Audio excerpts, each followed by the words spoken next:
Ladies and gentlemen, how nice that I may welcome you back to our program. Today we shall be talking about meditation, or, as Agni Yoga says, the connection, the communication of man with the higher world. We shall deal with this subject in great detail. Why? First of all, because here Agni Yoga really opens up new, magnificent possibilities for all of us. Keeping discipline, serving selflessly, perfecting oneself. This is being practiced by many others as well. But actually getting in touch with the spiritual world, truly leading a conversation with a non-incarnated teacher, this has so far been reserved for the few chosen ones only. Now, Agni Yoga opens this path to all human beings.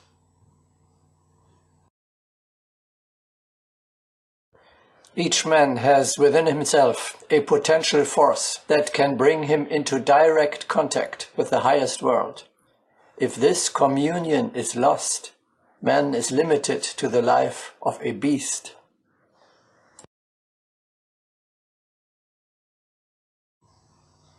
Herewith, Agni Yoga paves the way to a new, higher stage of human development.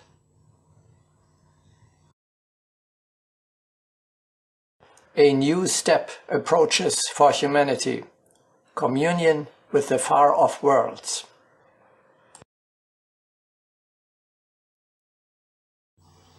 Secondly, it is of paramount importance that the central message of Agni Yoga, transform into an immortal spiritual being, is actually turned into earthly, everyday reality. For this, meditation is crucial. The purification of religions presupposes a new direct relation with the spiritual world. Christ, Buddha, and their closest co-workers did not use magic formulas, but acted and created in full blending with the spirit.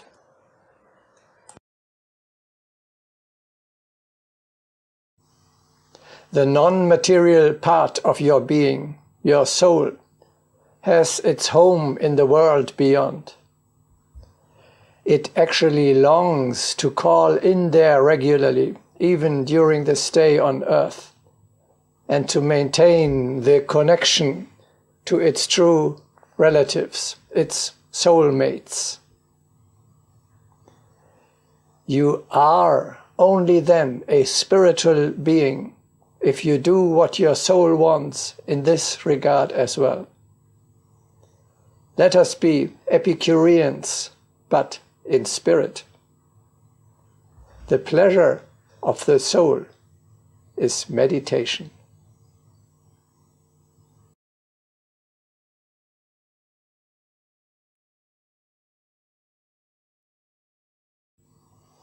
We start with the theoretical foundations, without the knowledge of which the higher communion is hardly to achieve.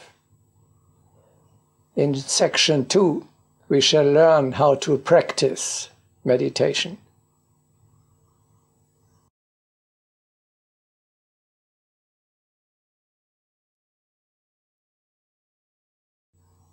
The Greeks called man anthropos, he who looks to the heights.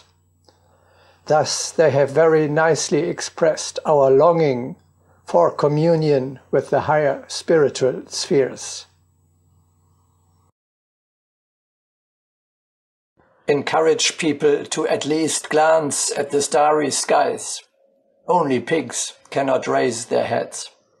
Can man live without raising his eyes towards the stars or thinking once about infinity?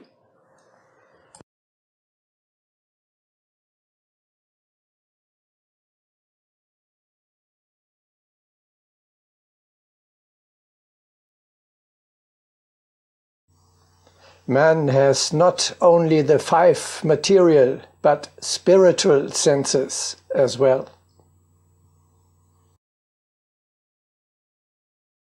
Through the senses, man contacts the different grades of universal substance, material and spiritual. By the material senses, he contacts the material world. By the spiritual senses, he contacts the spiritual world.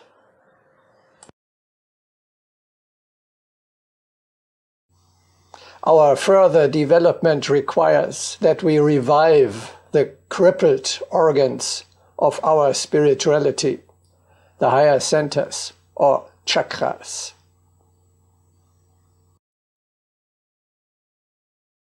The metaphysical faculty in you is only dormant, but would fully develop, were you but to awake it to its full action by constant use.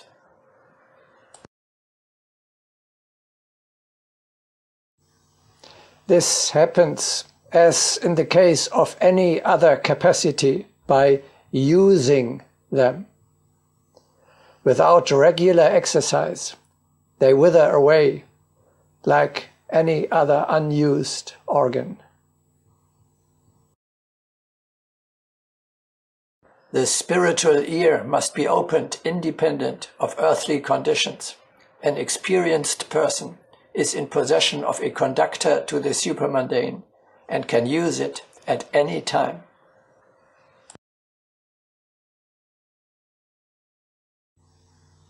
The old man is materially so rich, but spiritually so poor, exactly because he allows the more important part of his nature, the higher senses, the organs of his spiritual being, to remain unused.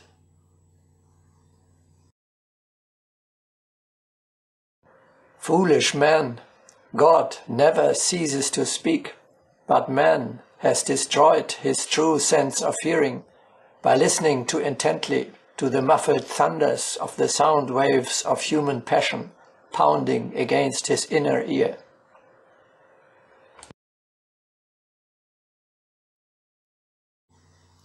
The overemphasis on intellect, unfortunately, leads to our neglecting the development of the spiritual senses, in particular of the heart knowledge.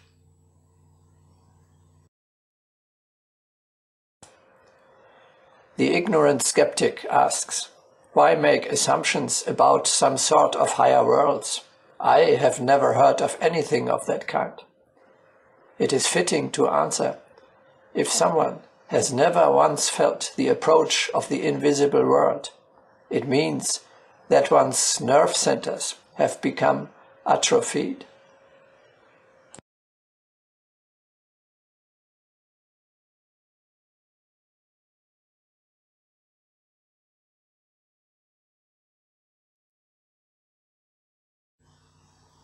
The main center for the higher communion is the heart.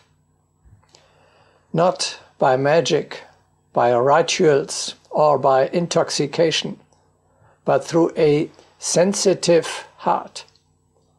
The new man gets in touch with the otherworldly spheres. One should not seek the artifice of a ritual or forcing. The natural blending with the highest is achieved only through a naturally kindled fire of the heart.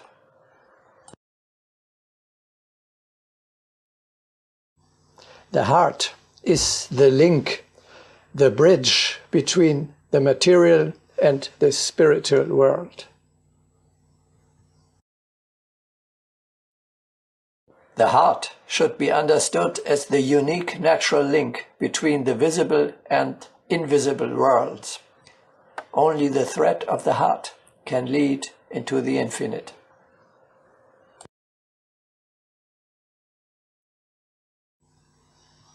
You have to learn to open your heart to the influences, the energies, and the messages of the higher spheres. How is lofty communion possible for a man if his heart is closed to inspiration?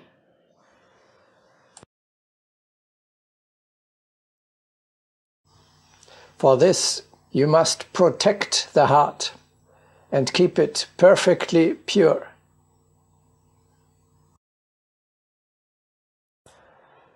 Rather than regard the heart as personal property, it is preferable to convince oneself that the heart is not entirely one's own organ, but has been granted one for attainment of the highest communion. Perhaps if people began to think of the heart as something on loan from above, they would handle it with greater care.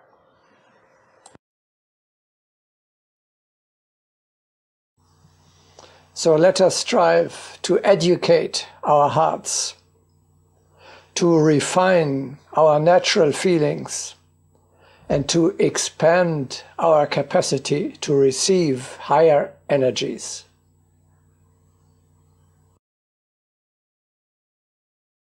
Each step in educating the heart opens a gate to the higher worlds.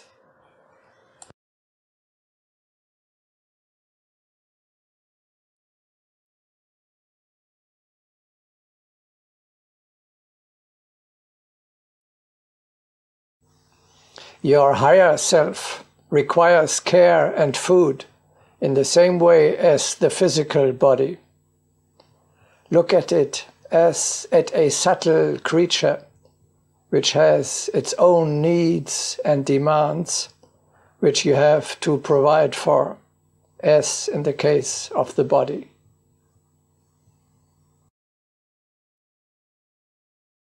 Consciously must the spirit be nurtured.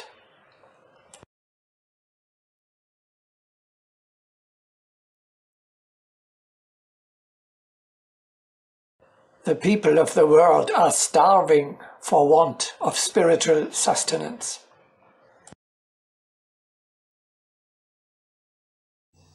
Your soul needs the exchange with the spiritual world, as your body needs bread, water, and air.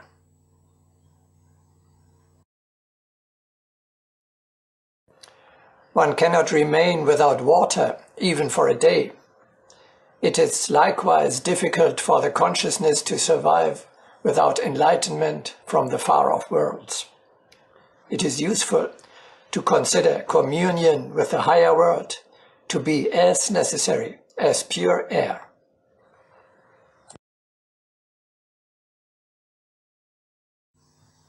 Just as you do not leave the house in the morning without having eaten, you should not neglect the feeding of your soul either.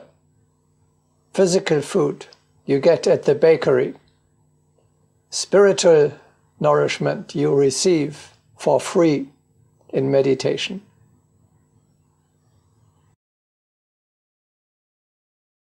Daily we partake of food, and without it regard the day as miserable. But our spirit also requires nourishment of thought, and it is a crime to pass one's day without it.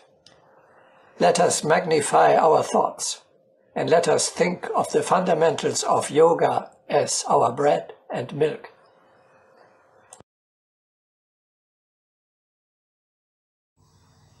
Like the body, your higher nature decays if it does not receive sufficient food. The heart demands constant nourishment. Without it, the heart is deprived of the highest link and begins to decompose.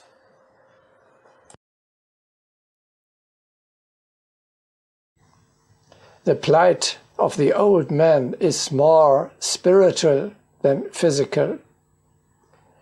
For coping with daily life, you need, above all, spiritual strength, consolation, knowledge, and guidance. He who does not find them suffers. The source from which they flow is meditation. The fact that the soul of man requires nourishment no less than the body, and also requires it at stated intervals of time and in sufficient quantities, is not always recognized or accepted. Consequently, in the majority of cases, that nourishment is very inadequately and intermittently supplied, and the result of such neglect is to a close observer evident in the faces and forms of the people he meets.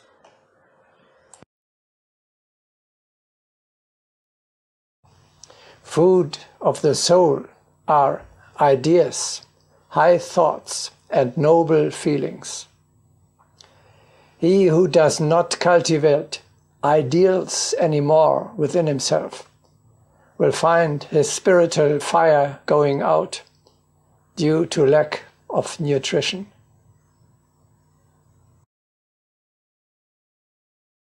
The soul is dependent for its nourishment and therefore its life upon the force of its high ideals.